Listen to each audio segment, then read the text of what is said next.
I'm Samuel Hoffman. Hi, this is William Bowles. And we're Ask the Agents, real estate agents at the Corcoran Group in New York City. And we are in Vegas all week this week for a real estate conference for us to network and just learn a lot more about real estate, hopefully, and bring back a lot of information for all of our viewers out there. In the meantime, we are here this week to talk to you about social media. Social media is the topic today, and there is so much to talk about. Social media has been deemed the future of real estate by many experts.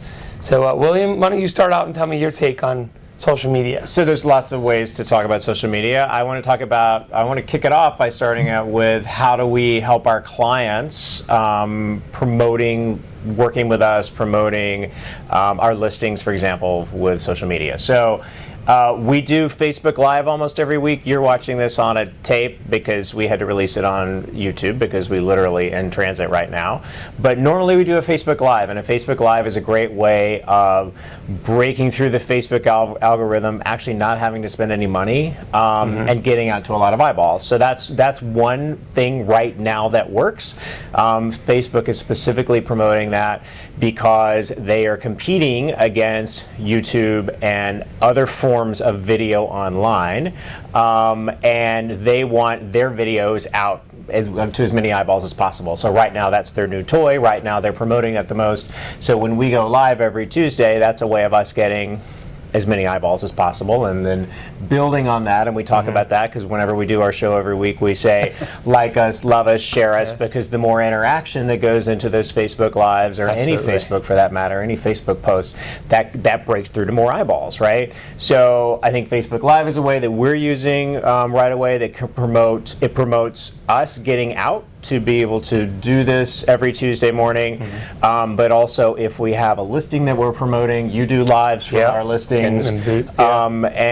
and so that's sort of phase one. Talk about boosting though, because you do a lot of boosting. Well, and also before I even talk about that, I want to say that you guys are getting a unique perspective here because we are in different categories of age range and whatnot. And I mean that in a positive way. I am deemed what they call millennial for whatever reason. Anyone born after 1980, they typically say, is a millennial.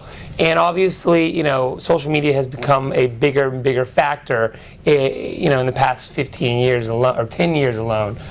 So, to get it from two different sources here, it's really neat to see. Two different sources being the non-millennial, the old guy, the 50 plus. Let's just put it out there. You're 50 exactly. The 50 plus, and the sort of millennial. This month. I like how you're grouping yourself as a millennial. Well, I wish I wasn't, because I don't understand it, because to me the 80s and 90s are a much different era than the 2000s and everything. So point well taken. We'll also say that in general, our customer base in general is on Facebook, which is one of the reasons why we like to do Facebook Lives, right? There is Snapchat. Which, are you on Snapchat? I'm not on Snapchat. I've heard a lot of things about it, but it's so much to already focus on. Like, I even consider LinkedIn as a social media market. Like, it's social. We have YouTube where we broadcast on, and Facebook. They're watching this on YouTube right now, or Facebook, or they're watching it on Facebook or YouTube. Instagram, we do stuff on as well. Although, let me just throw something in there. So YouTube is owned by Google. Facebook and Google are really big competitors. So actually, when we release something onto Facebook and don't boost it, and I still want you to talk about boosts. Yeah, I'm gonna give that. Not very many eyeballs are seeing it because Facebook purposely doesn't want things that are uploaded into YouTube. They don't want it to get that much exposure because it's competing with their Facebook. I never thought content. of it really that way, but yeah, no, you're right. True, you're though. absolutely right. And Facebook also owns Instagram, which is obviously one of the biggest hubs right now. So there's a really easy way to jump back and forth between Instagram and Facebook. There They is. both have stories and all of that. But talk about boost, because it's phase two of boosting, and I also, like I said, I'm going to talk about boosting, but also we talked about Street Easy last week and everything like that. It is so big now in social media to get stuff out there. It's just another way for us to get stuff out there. So boosting, phase two, finally got there. Facebook allows you, and so does Instagram, it allows you to boost your posts, your videos, like an ad. If I'm doing an open house for a new listing we have or whatnot, let's say it's 10 Park Avenue listing we currently have. If I'm doing an open house, I can go on there and boost it for $20, $50, $100. So boosting is pay to play. Pay to play, and you are boosting it to get more eyeballs. They actually even tell you, okay, you're going to do $20. Do you want to do this over 1 day or 5 days? It tells you how much it's going to spend each day in increments, and it also tells you how many eyeballs you're looking at getting. Then they even, yes. Wait, but the really cool thing is you get to pick the eyeballs that you want, yes. right? And that's what I was going to say. All right, go ahead. No, I want to make sure you were getting there. Then they break it down even more to, it's creepy, but it's not creepy. You can actually target a building, a zip code, a neighborhood. You can target people that watch your site. You can target people that, that live in the same area. That you can target people in the United States. I even sometimes target people that are not in the United States, in other countries. Because, a lot in New York City, being it's the city of the world, and people from all over the world come to live here and buy places here, we have a lot of what they call foreign investments and foreign buyers. So I sometimes purposely target my stuff, which Facebook allows you to do, and so does Instagram, overseas. But it's, yes. I'm just saying it's not creepy. It's like business. No, it's business, not. It right? isn't. It isn't. It's business. Some people, it's efficiency. If you're going to be spending, I'm probably spending. I'm looking right now at a lot of budgeting in my business and what I'm spending money on, right? So, and over the past year, my Facebook spend has quintupled because I really wasn't spending any money on Facebook up until the past 12 months. And so I'm probably spending, you spend more than I do. I probably spend between $20 and $40 a month on Facebook. You probably I spend a lot more than that. I'm not sure really the number, right. but so it's a lot. Again, it's pay to play. That's the way that we choose to spend some of our budgets on marketing ourselves and our businesses. But at least you can be really specific. So then take the flip side of that. If I was to spend $40 on a banner ad on a website or a newspaper ad, you're just throwing it out there, and there may be this many subscribers or this many eyeballs on that site, but you're hoping and praying that someone that is going to click or care about what you're saying. With targeting and with Facebook, and there's other ones that do it where we're talking specifically about Facebook, at least you're spending your money a little smarter. Absolutely. That's the way that I And it's not even real estate. I mean, there's so many people. Yeah, anybody in sales or anybody in anything, you could boost anything. And what's cool about live, as you mentioned yesterday as well, is you can go live to the public, which we do every Tuesday at 11 a.m. Or you can just go live to, let's say if I want to go live to William, I can just go live to William. Or like I brought up, the other day, I have fantasy football coming up. I want to go live to just my people in my league. I can go live to them and say something to them. It is so, they have broken down into so many facets that you can really just pinpoint exact numbers, and it's great. And they're also getting better, sort of at the whatever There's Ad Manager, this thing that you go on Facebook. I play around with a little bit. You probably know more about it than I do, but you can go in and see how many eyeballs you hit. How did that match up to who you were trying to hit? The demographics you see. The people from 30 to 40 we're looking at a lot more, or males or female. I mean, it breaks it down in such really cool stats. It's very, very neat to see. But boosting is a huge component now of both Facebook and Instagram. And it's been around for many, many years. Not in the terms of boosting, but like Google, Google AdWords and whatnot. And it's called search engine optimization, SOI. You people SEO. Have paid SEO. Sorry. SEO. We talked about SOI last week. No. No, SOI is our sphere of influence. Yes, anyway, exactly. keep going. That's why I had it on my brain. But By the way, you can target your sphere of influence. Yes, you can target. Here's a pro tip. Here's a pro tip. You can go into your LinkedIn, and we both have more than 500. If you've been in the business for a while, any business for a while, you're going to have a lot of contacts in there. Every contact has to put an email address in when they originally sign up to LinkedIn. You can extract those from your LinkedIn profile for free. You don't have to be LinkedIn Pro or anything, and then you can upload that to Facebook to create an audience of just your sphere of influence. Mm-hmm. That is a cool thing you can do. There's a million of those things, but it's like what do you want to use them for? What are you going to do with the list once you have them? All of that. There's so much change going on, and there's so much to keep up with. And like you say, we're not just talking about real estate. No, we're not talking about whoever you're trying to reach. This is a really efficient way to do it. Yeah, social media really is playing a key component. Sometimes. Like I said, when we have open houses, I like to blast it. We do what we call an e-blast around our office and around our company so that many, many other real estate agents can see it. But then I also send it out on social media, and I boost it for maybe, you can boost $50, and you'd be surprised the amount of eyeballs you get. And if I really want to play around with it, like William said, I can boost it to just New York City. I can boost it to the building I am targeting. I can boost it to that neighborhood.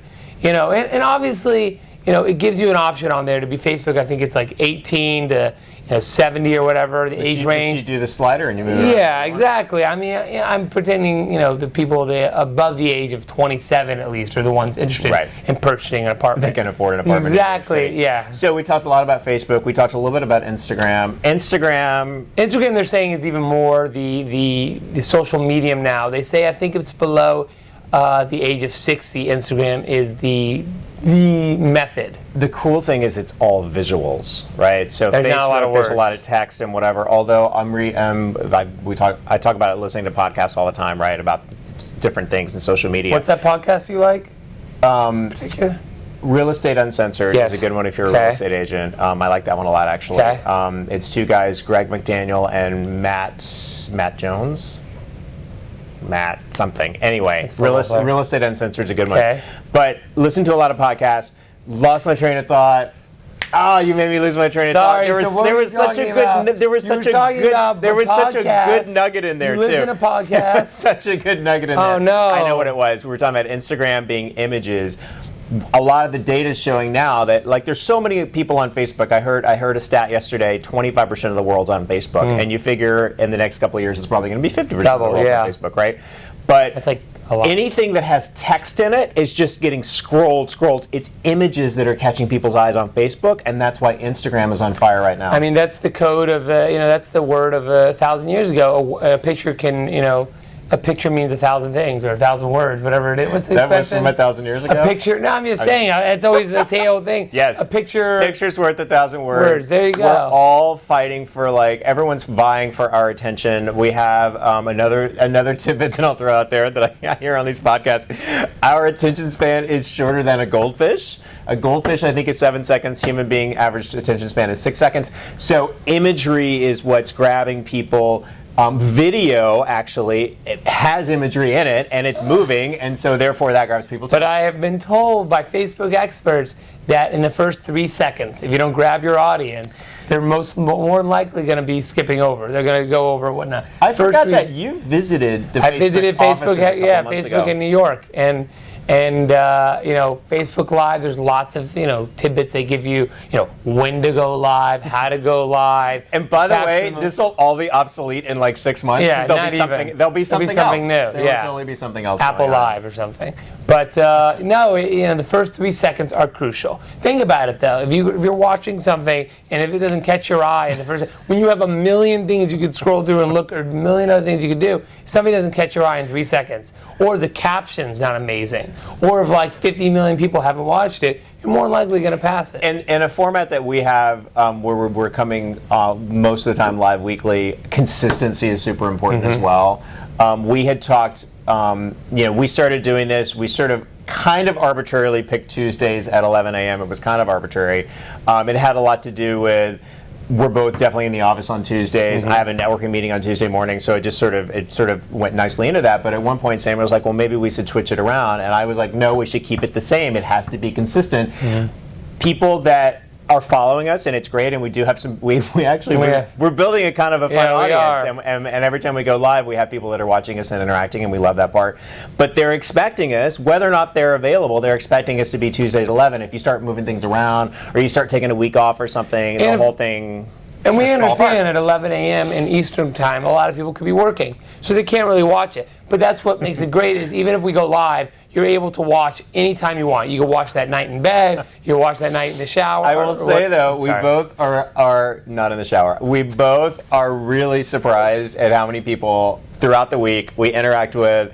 Someone came up to you at a coffee shop. So at Starbucks, recently. my local Starbucks, someone came up to me and said, "Are you Samuel Hoffman? Are you part of Ask the Agents?" And it actually ended up being a friend, former client of William. A past client of mine who had never met Samuel, right? So it's like when you sort of do this and you dip your toe in the water, doing a regular Facebook Live show, Consistency. which we have decided to do. We've been doing it for about a year, but there's a million different ways to do it. But once you're sort of putting yourself out there, you are going to be shocked how many people are actually watching you.